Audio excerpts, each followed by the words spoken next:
Hello students, अब हम grouping of cells के बारे में देखने की कोशिश करेंगे। तो सेल क्या होते हैं? Basically cell is a device which converts chemical energy into electrical energy.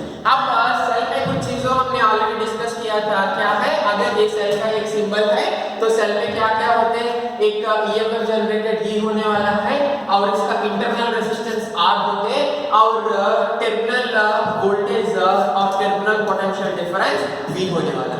अब ड्यूरिंग डिस्चार्ज कंडीशन में V, E और R के बीच में रिलेशन क्या है? V can be written as E minus I into R. This is the relation between terminal potential difference V, EMF E and internal resistance R and the current flowing I. अब अगर एक particular cell का बात किया तो हमने, अगर आपके घर पे आप यूज करते हैं छोटे छोटे सेल्स, वो एक एक सेल में क्या होते हैं? एक पर्टिकुलर सेल में एक रेटेड वोल्टेज और रेटेड करंट होते हैं। वो जनरली बहुत कम होने वाला है। अगर हमको ये पर्टिकुलर रेटेड वोल्टेज और करंट से ज्यादा चाहिए तो हम क्या करना? उसको ग्रुपिंग करना। इसका मतलब क्या करते हैं? 2 और 3 और मोर नंबर ऑफ सेल्स को लेते हैं, इधर सीरीज में कनेक्ट करते हैं या पैरेलल में कनेक्ट करते हैं। इसको हम बोलते हैं grouping of cells. So basically grouping of cells क्या है? Grouping of cells is the interconnection of different cells in a particular manner. इसमें 3 कंडीशंस होने वाला है: series grouping, parallel grouping and mixed grouping. चलो अब हम देखते हैं एक के बाद एक सीरीज में क्या करते हैं, पैरेलल में क्या करते हैं और मिक्स्ड ग्रुपिंग में क्या होने वाला है। सो देखेंगे अब हम सीरीज ग्रुपिंग ऑफ सेल्स। पहले सबसे पहले आते series grouping of cells. Series grouping of cells क्या होते हैं? सीरीज ग्रुपिंग ऑफ सेल्स, अगर हम 2 और 3 सेल्स लिया, फॉर सिंपलिसिटी अगर हम 2 सेल्स लिया तो ये सेल का ईएमएफ सेल 1 का ईएमएफ E1 है और इसका रेजिस्टेंस R1 है, और एक और सेल ले रहा हूं मैं, इसका ईएमएफ E2 और इसका रेजिस्टेंस R2। अब इसको मैंने कैसे कनेक्ट किया था? ऐसा एंड टू एंड, और इसका नेगेटिव इसके पॉजिटिव को कनेक्ट किया था। अगर negative terminal of one cell is connected to the positive terminal of the other cell, then this 2 cells are said to be connected in series. अब this is terminal A, this is terminal B, बीच में 2 sales के बीच में, और this is C। अगर हम B, A, C के बीच में potential difference चाहिए तो क्या होते हैं? दोनों सेल्स कैसे कनेक्ट किया था हमने सीरीज में? So this will be E1 plus E2, okay, minus total current I भी, the total current flowing here I into 2 resistance भी कैसे होते हैं? वो भी सीरीज में ऐड हो जाते हैं, R1 plus R2। So this is the formula for terminal voltage in this particular case. इसमें E equivalent क्या है? इसमें E1 plus E2। अगर n number of cells के लिए क्या हो जाते हैं? E1 plus E2 plus so on up to En, okay. और R equivalent क्या है इधर? R1 plus R2। n number of cells के लिए क्या हो जाते हैं? plus so on up to Rn। समझ में आ गया आपको? अब अगर इस पर्टिकुलर कंडीशन में दोनों कैसे कनेक्ट किया था? मैंने सीरीज में कनेक्ट किया था। अगर एक पर्टिकुलर सेल लेके इसको अपोजिट में कनेक्ट किया, इसका मतलब इसका टर्मिनल्स को मैंने उल्टा किया, तो इसको हम रॉन्गली कनेक्टेड सेल बोलते हैं। क्या बोलते हैं इसको? Wrongly connected cell. उस कंडीशन में क्या करते हैं हम देखिए, फॉर्मूला तो ऐसा ही रहता है। जो पर्टिकुलर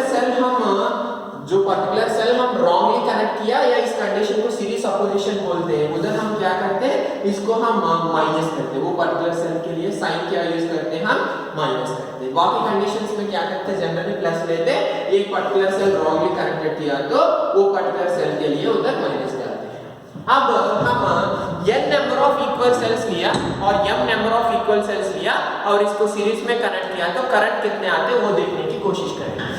सो देखिए, ऐसा 1 by 1, दिस इज E और इसका इंटरनल रेजिस्टेंस R, ऐसा कुछ m नंबर ऑफ सेल्स ले रहा हूं। कितने?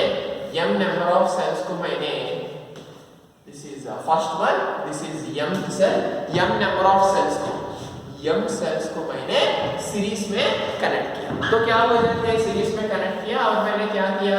एक एक्सटर्नल रेजिस्टेंस R को कनेक्ट किया। अब क्या होने वाला है? देखिए, E इक्विवेलेंट क्या होते हैं इधर? E equivalent will be is equal to क्या होते हैं इस फार्मूला के हिसाब से? E equivalent will be E1 plus E2 plus so on up to En। So इधर E equivalent will be E1 plus E2 plus so on ऐसा जाएगा। टोटल कितना है? m नंबर है। सो E equivalent will B m into E। अब R equivalent भी क्या होने वाला है?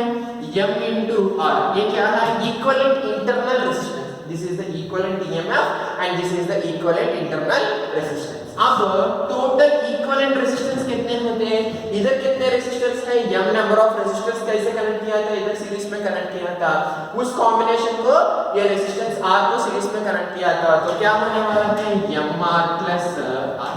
ओके, अब क्या होते हैं देखेंगे, टोटल करंट फ्लोइंग क्या हो जाते हैं, total current flowing will be E equivalent by total equivalent resistance R equivalent. E equivalent मेरे लिए कितने आया, ME बाय R इक्विवेलेंट कितने आया, R plus M into R। This is the relation for current flowing in the series combination or series grouping m number of cells। अब different conditions देखने की कोशिश करेंगे इधर। अगर इसमें जो बाहर का रेजिस्टेंस क्या है, R is an external resistance, तो बाहर का रेजिस्टेंस इंटरनल का रेजिस्टेंस से बहुत ज्यादा है, इसका मतलब if R is very much greater than m into R, उस कंडीशन में क्या होते हैं देखते हैं। तो if R is very much greater than m into R का मतलब क्या होने वाला है, इधर mR को नेगलेक्ट कर सकता हूं, तो रिलेशन क्या हो जाते हैं, I will be is equal to m E by R which is m times E by R। इसका मतलब क्या है, the total current flowing is m times the current flowing through each particular cell। Total current is m times current flowing through each cell।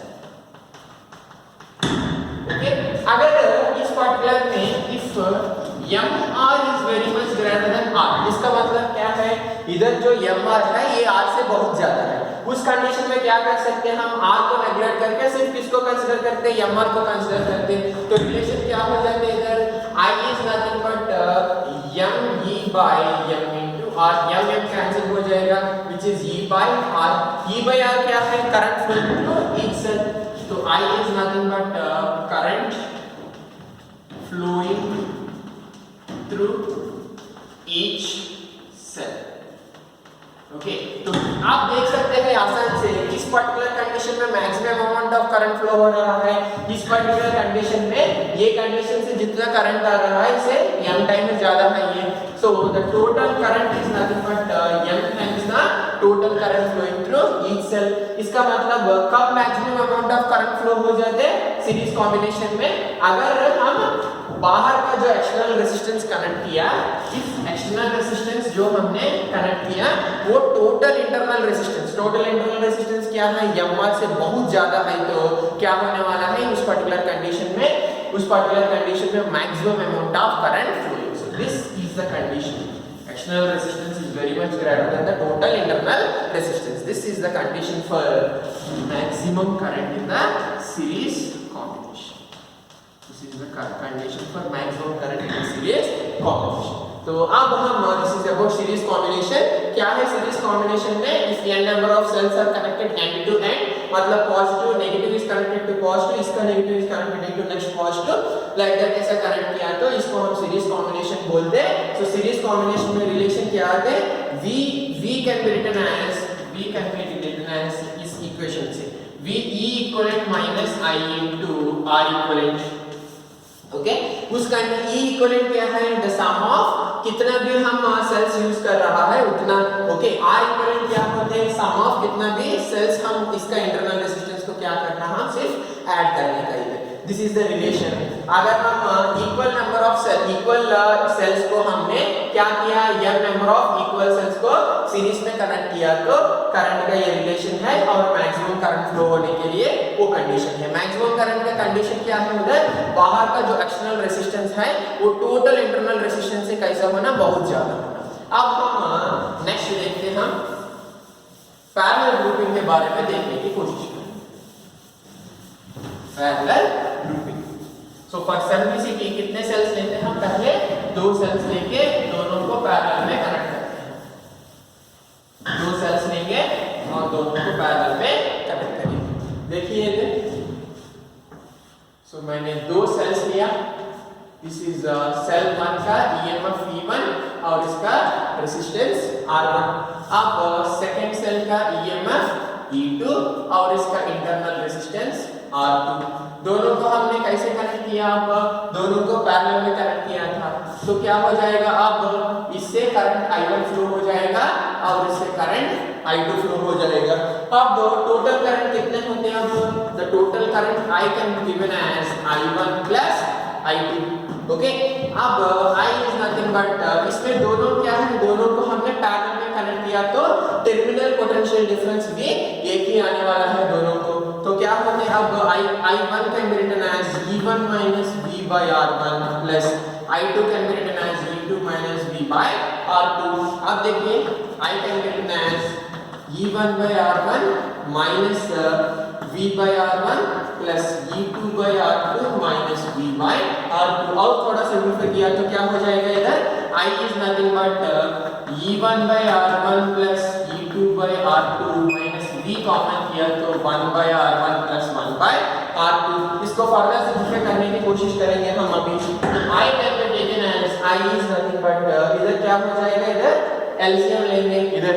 Okay, so this will be R1 R2, ये क्या हो जाएगा E1 R2 plus E2 R1, okay, minus V into equivalent resistance निकाला तो इधर क्या हो जाएगा R1 प्लस R2।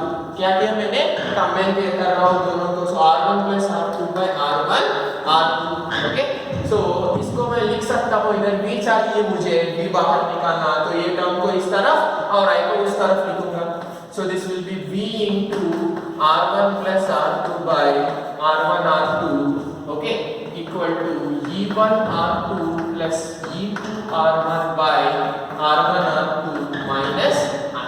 ओके, अब मुझे V चाहिए, so V I will write this as E1 R2 plus E2 R1 by R1 R2। इस टर्म्स को इस तरफ लेके जाऊंगा मैं, so this will be R1 R2 by R1 plus R2 minus I into R1 R2 by R1 plus.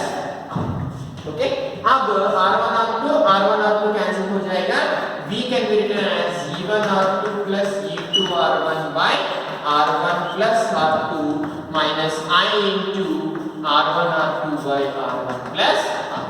इसको मेरा standard equation क्या है, V is nothing but E equivalent minus I into R equivalent से compare करूंगा। क्या है मेरा standard equation, V is nothing but E equivalent minus I into R equivalent. तो उससे कंपेयर किया तो मुझे E इक्विवेलेंट का रिलेशन मिलेगा, E इक्विवेलेंट इक्वल टू कैसे मिलेगा मुझे इसका relation, E1 R2 plus E2 R1 by R1 plus R2। तो इसको थोड़ा सा सिंपलीफाई किया तो रिलेशन क्या हो जाएगा, इधर देखिए, दिस विल बी, ये इसको E1 R2 plus E2 R1 by R1 plus R2 मेरा रिलेशन है E इक्विवेलेंट, और इसको मैं लिख सकता हूँ R equivalent can be given as R equivalent को R1 R2 by R1 plus R2 को लिख सकता हूँ मैं 1 by R1 plus 1 by R। Okay, अब अगर मैं दोनों को डिवाइड किया तो क्या हो जाएगा, देखो E equivalent by R equivalent क्या हो जाएगा, ये दोनों को डिवाइड किया तो और सिंपलीफाई किया तो इसको रिलेशन आएगा मुझे E1 by R1 plus E2 bye. Okay, इसका मतलब for n number of cells, for n number of cells, for n number of cells के लिए रिलेशन क्या हो जाएगा, इधर 1 by R equivalent will be 1 by R1 plus 1 by R2 plus 1 up to 1 by RN। Similarly इधर E equivalent by R equivalent क्या हो जाएगा, इधर E1 by R1 plus E2 by R2 plus 1 up to En by। This is the relation for 1 by R equivalent and E equivalent by R equivalent for n number of cells। Okay? अब इसमें current कितना flow हो जाएगा, parallel grouping में current कितने flow होने वाले हैं वो देखने की कोशिश करेंगे। अगर ऐसा कितना है इधर, सो इधर I1 is the current flowing through E1। Okay, अब मैंने क्या कर रहा हूँ इधर देखिए, एक और बार डायग्राम ड्रा करेंगे अच्छा से। तो इधर क्या करता हूँ मैं अभी n number of equal cells को पैरेलल में कनेक्ट करता हूँ। n equal cells connected in parallel. क्या किया मैंने, n नंबर ऑफ सेल्स को क्या किया, n नंबर ऑफ सेल्स को पैरेलल में तो क्या होने वाला है अभी देखिए, so n cells connected in parallel. तो देखने में कैसे लगते हैं हमको, this is E and this is R। Okay, इसका एक और कॉम्बिनेशन है, this is E, this is R। ऐसा कितने सेल्स लिया मैंने, n सेल्स लिया, दिस इज nth कॉम्बिनेशन। अब इस पार्टिकुलर का पूरे के पूरे कॉम्बिनेशन को मैंने क्या किया, एक एक्सटर्नल रेजिस्टेंस R से पैरेलली कनेक्ट किया। अब क्या हो जाता है देखो इसका, अब ये पूरे के पूरे क्या हो जाते हैं, ये पूरे R equivalent will be n number of resistors connected in parallel। तो equivalent resistance कैसा निकलेगा, R equivalent will be R by n, पता है हमको। तो उधर R equivalent क्या हो जाएगा, R by n। अगर इधर E equivalent by R equivalent को इधर NR और इधर E by R सिंप्लीफाई किया तो क्या होने वाला है, सब पैरेलल में है। तो E equivalent will be is equal to E, parallel में इक्वल हो जाते हैं। सो R equivalent will be R by n and E equivalent will be E। इस कंडीशन में करंट कितने फ्लो हो जाते हैं, total current I can be given as total EMF by total equivalent resistance। Total equivalent resistance क्या होते हैं, इधर टोटल इंटरनल रेजिस्टेंस का ये कॉम्बिनेशन है R इक्विवेलेंट, और उसको इधर एक्सटर्नल रेजिस्टेंस R कैसे कनेक्ट किया था इधर पूरे सीरीज में। तो ये क्या हो जाते हैं, this will be E by R plus R by n। तो इसको थोड़ा सा सिंप्लीफाई करने की कोशिश करेंगे हम। तो I will be is equal to NE by NR plus R। किया तो ये सब हो जाएगा। कैसे हुआ, अब I is nothing but NE by, ऐसा n ऊपर गया तो NE by NR plus R। ये एक लिखने का ये एक फॉर्मेट है और ये भी एक फॉर्मेट। ओके, अब हम करंट का डिफरेंट कंडीशन देखने की कोशिश करेंगे। फाइनल रिलेशन क्या आया हमको, I is nothing but E by R plus R by n। अगर इस पर्टिकुलर रिलेशन में जो एक्सटर्नल रेजिस्टेंस मैंने कनेक्ट किया था, वो R by n से बहुत ज्यादा है, तो R is very much greater than R by n। उस कंडीशन में क्या कर सकता हूँ मैं, R by n को नेगलेक्ट कर सकता हूँ। तो ये रिलेशन क्या हो जाएगा, I is nothing but E by R, this is nothing but I equal to E by R का मतलब क्या है, this is the current from each cell, एक सेल से कितना करंट फ्लो हो रहा है इसका रिलेशन है ये। अब अगर इस पर्टिकुलर में R by n is very much greater than R, इसका मतलब R by n is very much greater than R, इसका मतलब क्या है, फर्स्ट कंडीशन में external resistance is very much greater than equivalent internal resistance of the total condition. ये condition में क्या ले रहा हूं मैं, इक्विवेलेंट रेजिस्टेंस जो मैंने लिया, इक्विवेलेंट इंटरनल रेजिस्टेंस जो मैंने लिया, that is very much greater than external resistance. उस कंडीशन में क्या हो जाएगा, I will be is equal to E by, इधर क्या किया, R by n is very much greater than R, तो R को नेगलेक्ट किया तो सिर्फ R by n को लिख रहा हूं मैं, तो ये क्या हो जाएगा, n is equal to E by R। इसका मतलब current is n times the current from each। अगर आप देख के बोल सकते हैं कि किस कंडीशन में ज्यादा करंट फ्लो हो रहा है, ये कंडीशन में या ये कंडीशन में, इस कंडीशन में क्या हुआ, n टाइम्स आया, इसका मतलब क्या है, this is the condition for maximum current.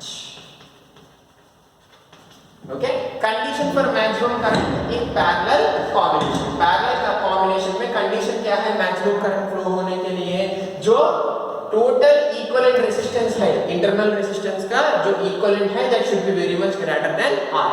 और इसको लिखने का एक और तरीका क्या है, R is very much greater than R by n। इसका मतलब ये है कि सीरीज कॉम्बिनेशन में हमने क्या निकाला, सीरीज कॉम्बिनेशन में बाहर का resistance total internal resistance of the cells, equivalent internal resistance of the cell से बहुत ज्यादा है, तो उस कंडीशन में maximum amount of current flow हो रहा है।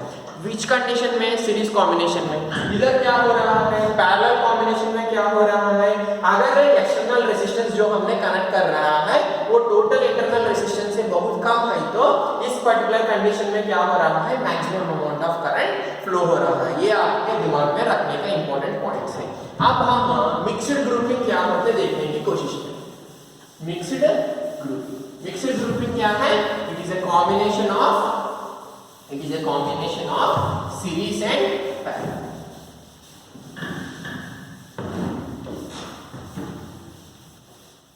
सीरीज ग्रुपिंग में क्या लेते हैं हम? सीरीज ग्रुपिंग में एंड टू एंड कनेक्ट किया था और पैरेलल ग्रुपिंग भी देखा था हमने। अब मिक्स्ड ग्रुपिंग क्या होने वाला है? Mixed grouping. तो मिक्स्ड ग्रुपिंग में हम क्या करते हैं? इधर सेल्स को देखें। First this is equal number of cells ले रहा हूं मैं और इक्वल सेल्स ले रहा हूं इधर। इक्वल सेल्स ई आर, इधर ई आर। ऐसा एक रो में कितने कनेक्ट कर रहा हूं मैं? E R. ऐसा एक एक रो में कितने कनेक्ट कर रहा हूं मैं? n number of cells. एक रो में n इक्वल सेल्स कनेक्ट किया था मैंने। ऐसा और एक रो में ऐसा ही कनेक्ट करता हूं। ऐसा टोटल कितने रोज लेता हूं मैं? n नंबर ऑफ रोज लेता हूं। दिस इज m रोज। ये पूरे को किसको कनेक्ट किया था मैंने? ये पूरे के पूरे को एक एक्सटर्नल रेजिस्टेंस को कनेक्ट किया। सो दिस इज एक्सटर्नल रेजिस्टेंस। इस कंडीशन में क्या होने वाला है? ये एक रो में, ये पूरे के पूरे क्या है? एक रो में। एक रो में टोटल ईएमएफ कितने होते हैं? ये विल बी कितने है? इधर n है। सो दिस विल बी एक रो में n times e। This is the EMF available in each row. और एक रो में कितना इक्विवेलेंट रेजिस्टेंस अवेलेबल है हमको? R equivalent will be n into R। तो एक रो के लिए R इक्विवेलेंट कितना हुआ? n टाइम्स R हुआ और ईएमएफ कितने हुआ? n into e। अब आप बोल सकते हैं आसान से टोटल ईएमएफ। ये क्या है? पूरे रोज पैरेलल में कनेक्ट किया था मैंने। So EMF will be the same. So total EMF will be n times e और टोटल रेजिस्टेंस और total internal resistance total internal resistance क्या होने वाला है? एक रो में n ही है। ऐसा कितने रोज है? m नंबर ऑफ रोज है। So total internal resistance will be n by m। समझ में आ रहा है आपको? एक रो में इंटरनल रेजिस्टेंस n ही आया। ऐसा कितने रोज है? m रोज है। So total internal resistance will be n by m।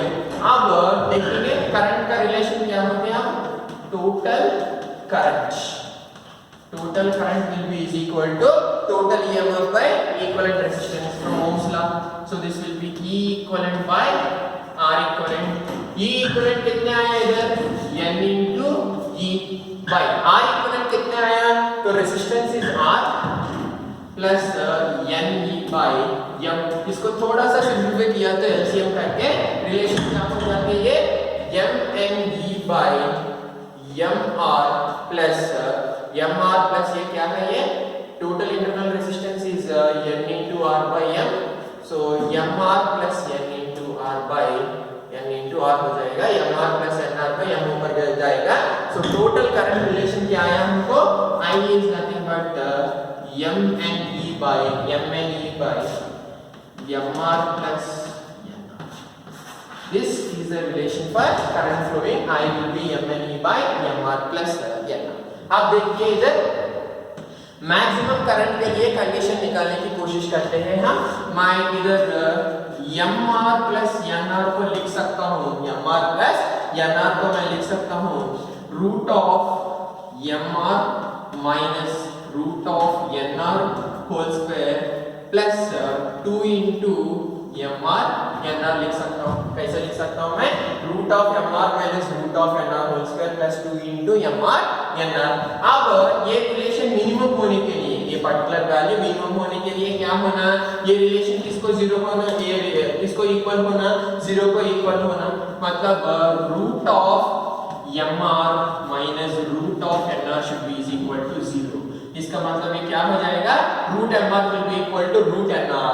So r will be is equal to nr by. इसका मतलब क्या है? nr बाय m क्या है? Total equivalent internal resistance that is nr by m। Total equivalent internal resistance कितना आया? nr by m। और external r क्या है? एक्सटर्नल रेजिस्टेंस, इसका मतलब अगर external resistance connect is equal to, जो एक्सटर्नल रेजिस्टेंस बाहर से कनेक्ट किया था मैंने, वो टोटल इंटरनल रेजिस्टेंस को इक्वल हो गया, तो उस कंडीशन में क्या होने वाला है, maximum amount of current will be flowing. तो ये डिस्कशन का कंक्लूजन क्या है, maximum amount of current flows, maximum amount of current flows when external resistance is equal to total internal equivalent internal resistance। मतलब बाहर से जो रेजिस्टेंस मैंने कनेक्ट किया था वो total equivalent internal resistance of the cells को इक्वल हो गया, तो क्या हो जाएगा, maximum amount of current will be flowing. तो इस पर्टिकुलर लेक्चर में हमने क्या क्या डिस्कस किया था, सीरीज ग्रुपिंग क्या होने वाला है, तो सीरीज ग्रुपिंग क्या होते हैं, एंड टू एंड कनेक्ट करते हैं हम, ओके। इसमें सीरीज एडिंग होते हैं, सीरीज अपोजिशन होते हैं। सीरीज अपोजिशन का मतलब क्या होते हैं, एक पर्टिकुलर सेल का टर्मिनल्स रिवर्स करते हैं, उसको बस हमने क्या करना, इसको सब्ट्रैक्ट करना। तो बाकी कंडीशन में क्या होते हैं, total EMF is the sum of individual internal EMFs, और इक्वल सेल्स को हमने कनेक्ट किया तो क्या हो जाएगा, equivalent will be n into E, और आर इक्विवेलेंट क्या हो जाएगा, उधर R equivalent will be n into internal resistance of the each cell. अगर हमने पैरेलल में कनेक्ट किया तो क्या हो जाएगा, equal number of equal EMFs को पैरेलल में कनेक्ट किया इक्वल सेल्स को, जो क्या होने वाला है, R equivalent will be R by N, और ई इक्विवेलेंट किसको इक्वल होने वाला है, EMF of the each cell को इक्वल होने वाला है। सीरीज ग्रुपिंग में maximum amount of current flow कब फ्लो हो जाएगा, अगर बाहर का जो रेजिस्टेंस कनेक्ट किया था हमने वो बहुत ज्यादा है, तो इंटरनल रेजिस्टेंस से कंपेयर किया तो maximum amount of current will be flowing. और पैरेलल ग्रुपिंग में क्या हो जाएगा, बाहर का जो रेजिस्टेंस हमने कनेक्ट किया था वो बहुत लो है, तो इंटरनल रेजिस्टेंस के कंपेयर किया तो बाहर का जो रेजिस्टेंस हमने कनेक्ट किया वो बहुत लो है, तो उस कंडीशन में maximum amount of current will be flowing. और ये मिक्सड ग्रुपिंग का कंडीशन है, मिक्सड ग्रुपिंग में मैक्सिमम अमाउंट ऑफ करंट का कंडीशन क्या है, बाहर का जो रेजिस्टेंस हमने कनेक्ट किया वो इक्विवेलेंट इंटरनल रेजिस्टेंस को इक्वल हो गया, तो maximum amount of current will be flowing. Thank you.